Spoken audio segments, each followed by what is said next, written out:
You're listening to 17 Carat K-Pop, the show that's a little bit of everything with a K-pop twist. Visit 17caratkpop.weebly.com for more information about the show. That's 17caratkpop.weebly.com. Enjoy the show! Quick PSA about this episode. There are a few points in it where I say "so what" when I'm referring to Luna's new song "Why Not," so I apologize for that. I realized as I was listening back to this episode that sometimes I interchanged those terms, but just to be super clear, even though I think the context clues will help you know what I'm saying anyway, but I just apologize for the misspeak.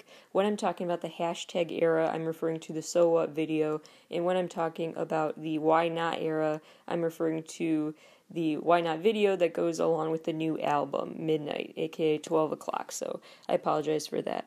Hello everybody, and welcome back to 17 Carat K-Pop.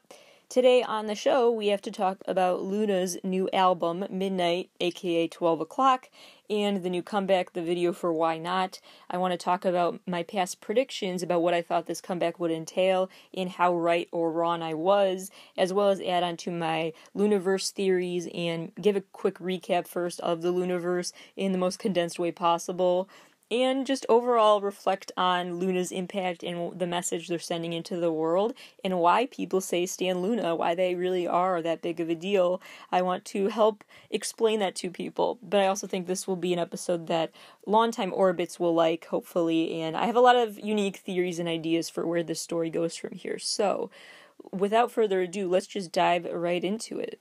If you want to hear the full in-depth LOONAverse backstory for the first time, or just for the sake of having a refresher, I have several episodes about that. Just search for the episodes of 17 Carat K-Pop called Into the LOONAverse and Back into the LOONAverse, and there's also an episode, I believe it's called New Luna Update or A Luna Update or something pretty straightforward like that.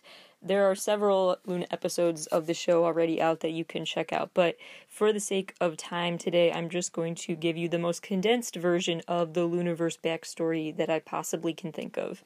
So, the LOONAverse storyline is all about this Mobius strip that involves 3 different worlds, and there are sides of the Mobius strip and then a world kind of in the center that's like the Earth, and so each Luna subunit has their own planet, and the origin story is basically that it's not that there wasn't a single planet and then there were like offshoots of it. This is the opposite order, where these different planets were formed and now they have to find a way to unite and come together as one world. And so there's Earth, which the Luna 1/3 subunit lives on. They're like your average girls, I guess you could say. They just kind of go through regular daily life. They're relatable characters, no superpowers or anything like that. Then there's Luna YYXY, and they live on Eden/Utopia, in this Edenism world, and they try escaping basically because they realize, Utopia wasn't all it was cracked up to be, and they're still missing something in their lives, and so they're trying to find a way to get to the other members. Then there's Odd Eye Circle, and they live in Middle Earth, and that place is not exactly the opposite of Utopia, but it's just this different realm that, again, is not entirely satisfying to them. They need to find a way to feel full, and that requires all the Luna subunits finding a way to live as one. And Odd Eye Circle is the superpower group. So that subunit, they actually have these powers, and the moons and eclipses are frequent symbols throughout their work. The moon, the eclipses, all of these things that have to do with the solar system, and it's kind of like a witchery situation, but a good witch, not one with bad intentions. That's the quickest recap I can make about what's going on here. There are 3 planets, and they try to find a way to unite. And there are a lot of other subplots, but I've already gone into them, so let's keep going. After the world was introduced to one Luna member at a time and the different subunits on their own, then finally all of the Luna members came together for the song Favorite. And that was part of their EP++, and also on this EP was Hi Hi. And the Hi Hi official music video story description shows that this video, quote, narrates how Luna 1/3 meets Odd Eye Circle and how these girls unite with YYXY to soar to the sky. All 12 members have to come together before they can, quote, find their first stepping stone. So before they can even take the first step towards creating this unified world, they need to find each other first.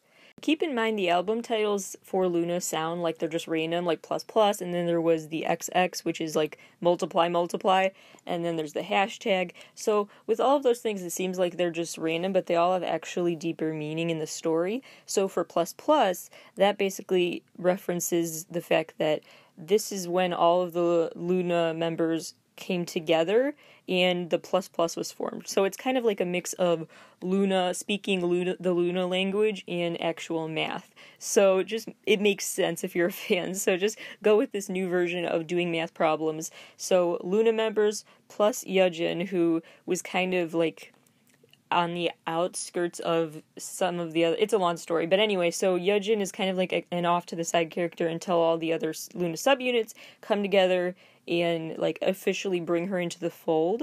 And so the math equation you gotta know for that comeback was Loona plus Yejin equals plus plus. So just go with this for now. Also remember that this coming together symbolism is through the intro for the album, where there's a whole mashup of tracks from every Loona subunit, and that is a recurring theme in other releases as well, where either they show scenes from music videos of the past from each subunit, or they mash up songs from each subunit, just ways to nod towards each subunit so that no one is left out of the story. There's one phrase that I want to share just because it doesn't have to do with my theories, I just think it's really cute and a really cool phrase that would make for a good song or album title or even a concert tour, is that one song on their album is officially described as, quote, a musical suggestion for you to become brave through the luxury of imagination. And that luxury of imagination phrase I really like. I mean, that is a Gene Wilder phrase right there. Like the Loona Luxury of Imagination tour, I am there.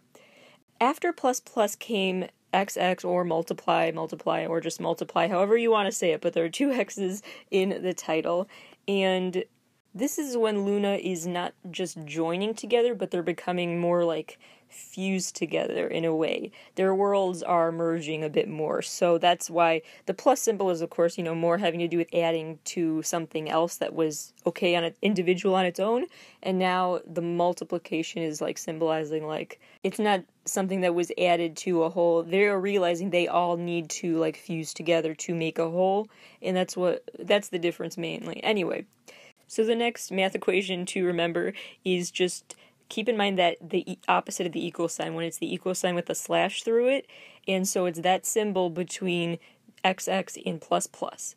So that's what they want you to keep in mind, is that this was intended to be an album with the polar opposite symbolism, polar opposite story, polar opposite universe being set in where these songs are taking place. So they want the dichotomy to be drawn here.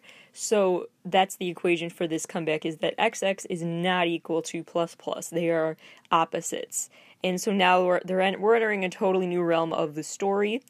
Also added to the storyline here was in the official description talking about the first full moon of the Lunar New Year, and that first full moon of the Lunar New Year is when this fusion starts. They do use the word fusion, I'm not just saying that a lot. Then we had the song Butterfly, and that had to do with the multiply comeback. The song Butterfly was filmed in 5 different countries and across 3 continents.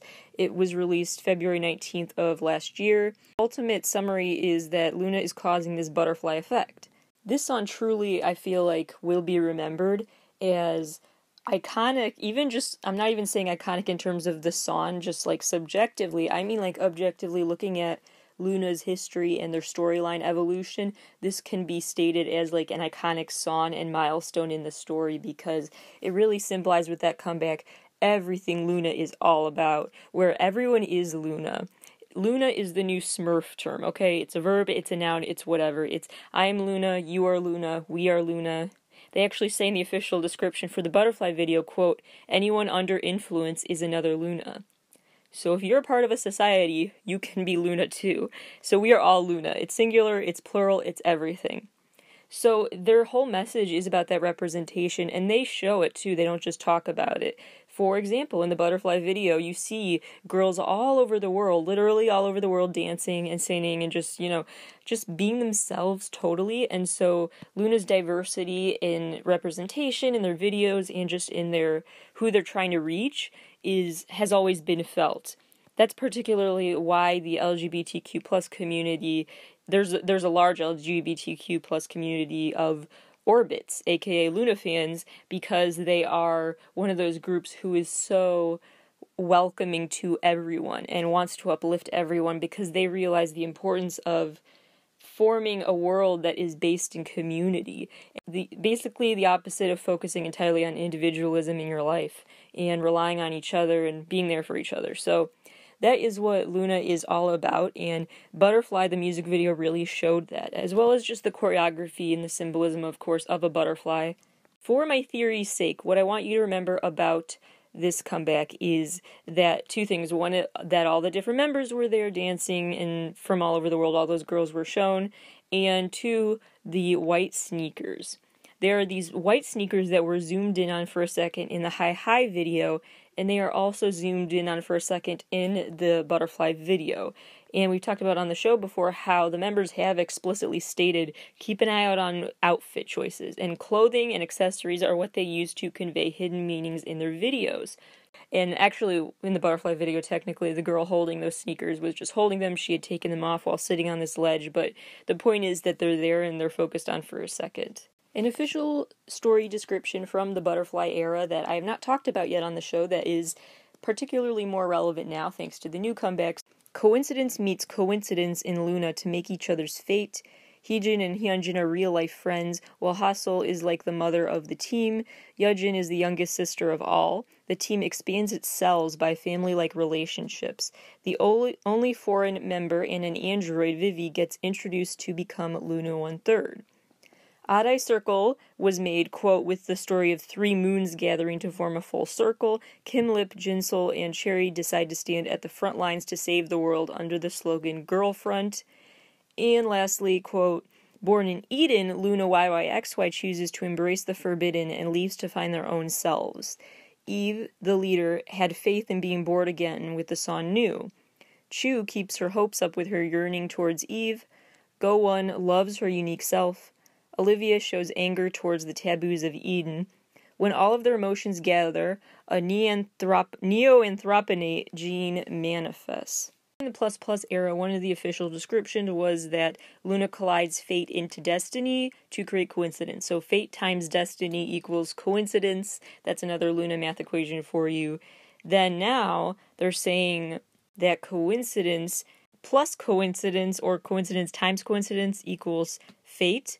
And then eventually, during the hashtag era, they say fate collides to make coincidence. You can kind of do the math from there about fate and coincidence, but that is a recurring theme that's important to keep in mind in this story, that they feel like they were destined to merge and become like a giant family, one big family. That's how they kind of view the world, which is obvious. The symbolism there is pretty obvious, and I hope people take lessons from it because it's super relevant today.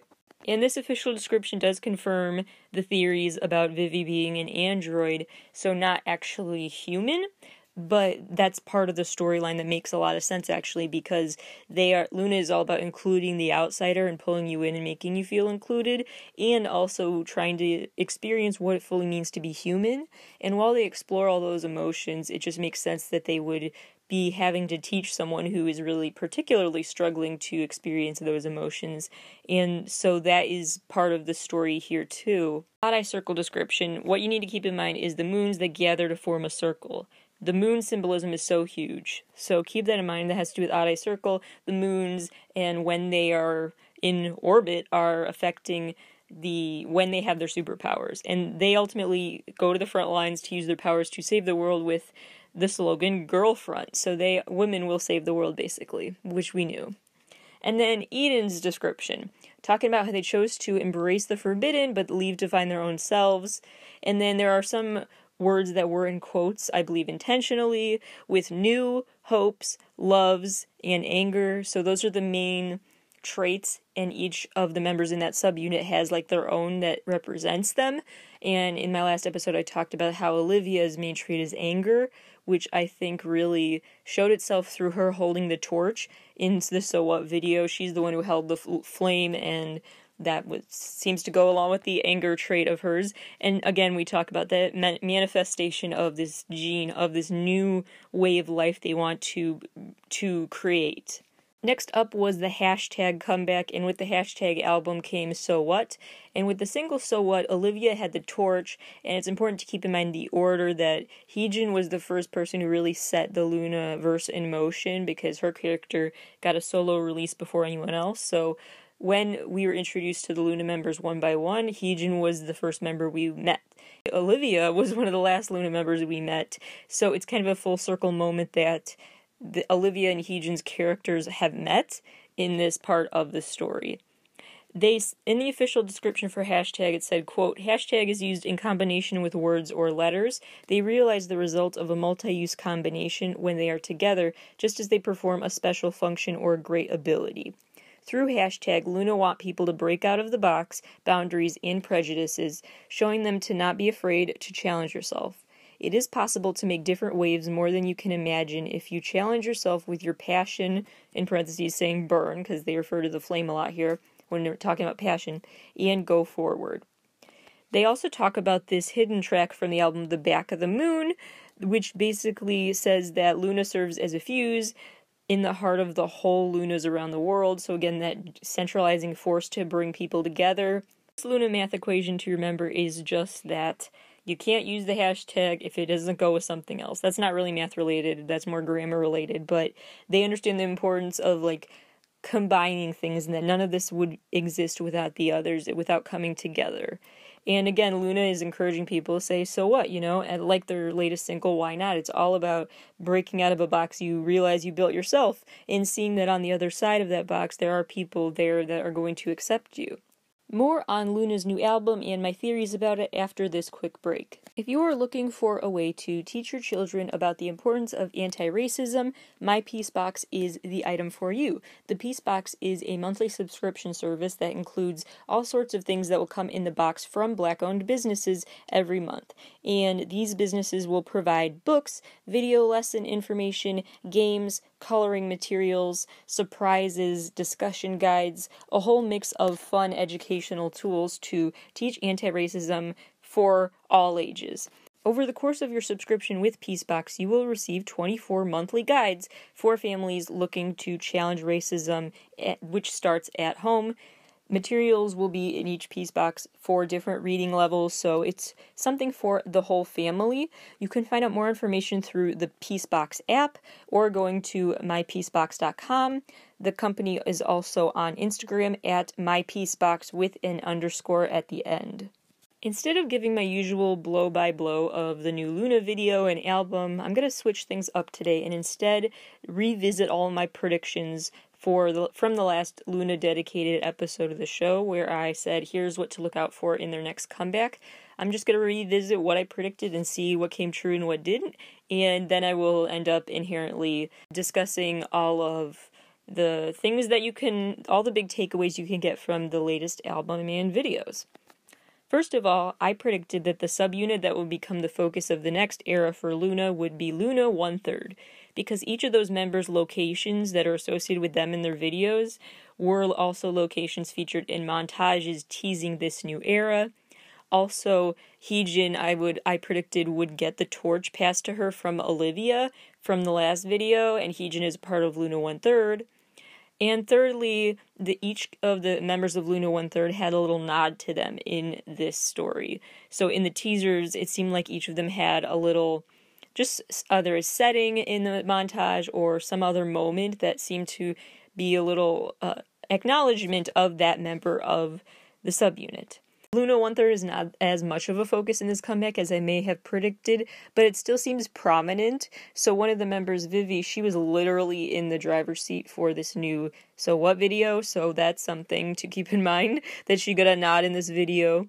I also still think that the 12 o'clock title of this release is a little nod to Hassel, who is currently on leave from the group, but that is their way of reminding everyone that LOONA is 12 members always, even without her there. And these two things I'm about to explain sound unrelated, but I feel like there's something there. In Heejin's video for Vivid, her solo song, with the video that basically the whole story of the video goes along with the lyric, the world without colors, it's boring. So the whole thing is about adding color to your life, and in the video that happens literally.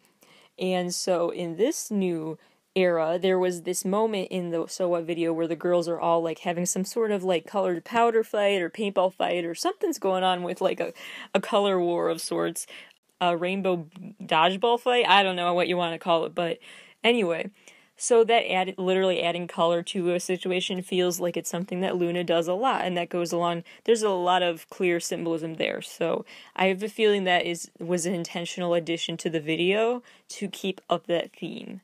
So sort of the characters in Loona 1/3 had some spotlight on them for this comeback, but not necessarily as a subunit collectively. Next up, I predicted that numbers would continue to be intentionally used, not just the 12, but also the fact that 18 is significant for the group because of the months they spent on the pre-debut project. 19 is significant for the group because February 19th of 2019 is when the Butterfly video, that very pivotal video in the story, came out. And also the number 19 is still big for them due to the release date for this new album. So I predicted maybe 20 is the next number to be symbolic, because 18 and 19 already were for them, but so far that has not come true. One theory of mine that did hold up really well, the moon would continue to be the core symbol. So if you remember any symbolism I talk about, it should be the moon related stuff. And of course that was back again, as we saw, not just in the teasers where the Discovery Houston message was a part of the preview, but also with this video. In one scene, some members are literally dancing in outer space. They are literally out of this world. They are surrounded by moons. There's a field scene where all these little moons like circle around each other really fast. So anyway, the moon symbolism is really front and center in this video. Before all of the little moons circle around each other, though, 3 moons are in the background in the pitch black sky. And I feel like that was super intentional. 2 of those moons were very close together, and 1 was farther away, which also felt like intentional placement. So take notes of those. Maybe the other 2, the Middle Earth and regular Earth, are like distancing themselves from Eden. That's what I would guess if I had to guess which planet was separate from the others now. Some other theories I have about the moon references here. There's one moment, a very quick moment in the So What video where there is a close-up of a wolf's face. So I feel like that's a reference to the full moon. So 1, the moon symbolism in general. 2, the close-up of the wolf. 3, the fact that there was that field that the moons were circling over. And so I'm thinking that that was also the field of the plane crash from a previous video. Something to keep in mind. I have a feeling that was the same location intentionally. And 4thly, keep in mind that they addressed the Loona New Year and the first full moon of the Loona New Year in the official YouTube description for this comeback, so that's a bit of a giveaway, but I do think there are even more references to the moon in past Loona releases through the moon symbol than you may see at first glance. Next thing I predicted was that Loona would continue to show off their trademark themes about promoting unity and the beauty and diversity, and those themes certainly did prevail. The showing everyone's true colors moment, of course. This new video also had another montage type moment where different girls around the world could be seen smiling and dancing and being themselves. There's also a point in the new video where a literal butterfly does show up, which keeps that symbolism going as well. I predicted that they would continue to give little Easter eggs through their outfit choices, and my theory definitely held up with that. The white sneakers that I addressed a few minutes ago were back, and black Converse also had a momentary close-up, so that was interesting that they had the white sneakers and then black sneakers show up. Loona has routinely showed this symbol through wearing all black or all white outfits, this light and dark concept, depending on the subunit. So like Odd Eye Circle, for example, is definitely one that went for darker colors in their solo releases and their subunit releases, and then other subunits had more light and fun outfits, and so that the outfits tell a story as well as much as the action in Loona videos, and that continued here because they were again in these all white outfits for their scene where they were playing basically Ring Around the Rosies around a fire pit. And the fire pit, of course, you've got the flame theme again, and the all-white outfits. It just felt like a moment of this rebirth, this symbol of this fresh slate, and this new era for Loona. Lastly, I predicted that the flame symbolism would remain, and yes, my theory definitely held up there, not just because of the fire pit, but the video also had lightning strikes and fireballs. There was a lot happening here, a lot of references to burning up, and there's also this giant sun in the sky that is really looks like it's ready to burst. I mean, it was definitely a genetically modified style sun. It was huge, and so Chu's character is actually staring up at that sun, which I feel like is important to remember too for the story's sake, because remember, Chu is the one who has a crush on Eve and had that whole story play out in the heart attack video, where her whole story is trying to find love, really, and so for her to be the character who now is literally in the sunshine, and she's really just like one of the happier characters in the video, that may indicate that she's getting her love and happiness. Maybe that love story will get a spotlight again soon in a new LOONA release, so that's my next prediction. I'm actually impressed with myself for quite a few of the theories holding up. Not so much LOONA 1/3 being the focus or the number symbolism, but the moon references for sure, LOONA's trademark unity and embracing diversity messages for sure, the flame symbols and the Easter eggs with their outfit choices, all of that was there. The album is also really great. I think I personally like it more than Hashtag. I mean, not that Hashtag was bad either, but I do feel like this one is a step up for them. I really like it. It's hard for me to decide which one is my favorite, but I'm gonna be basic and say Why Not is my favorite song off the album until further notice. Also, I just want to congratulate LOONA because not only did this new album reach #1 on the USA iTunes chart in its first day of release and gain all these other records charting on iTunes around the world right away, but also one of their older releases, Plus Plus, reached #1 in the USA the USA iTunes chart this year, 2 years after it came out. So we just are loving LOONA this year, and LOONA is the kind of energy and message that the world needs right now, so I love to see it. So thank you, LOONA, for another great release. I will update the LOONAverse storyline, of course, when there are more new installments, so stay tuned and subscribe to the show if you want more LOONA content. The next artist-specific episode you can expect from me will be TXT. I was holding off until the next comeback to do that, but the long-awaited TXT episode, I promise, is coming next week, so stay tuned for that. But before that releases, I have a new interview to drop, as well as a new episode of How to Stan. Lots coming for the show, so please stay tuned. 2 more things to say before I end the episode. First of all, LOONA has mentioned in the press interviews they're doing for this round of promo for this new album that they would love to collaborate with Grimes again, and I just want to put that on the record saying I'm so here for it, and they have my vote because Grimes is one of my pop queens. I think I'm even a bigger Grimes fan than a Charlie XCX fan, and knowing me, that's a lot. So if they team up again, I will lose it in the best way, so please collaborate again, guys. And the last thing I want to say is just that I'm really happy with the last 2 episodes of the show I've released, the 17 specific one, and then the latest, well, actually it wasn't the latest before that, but anyway, one of the more recent episodes that was dedicated to the new NCT album. Those artist-specific episodes, I just really hope I did their albums justice.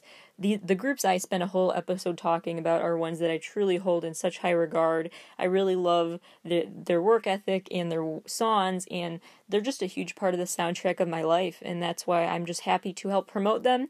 I just really want to help promote their great music and their layered storylines and all the hard work that I think deserves to be acknowledged in their stories that have resonated with me. So I didn't even mean to make that resonate pun right there, but there you go. So anyway, this is just me getting sappy saying I'm really pleased with all of the music coming out from my favorite artists this year. So if you could help stream and support my NCT and 17 specific episodes of the show, that would be great. Thank you all for listening, and I will see you on Sunday for a new episode of How to Stan.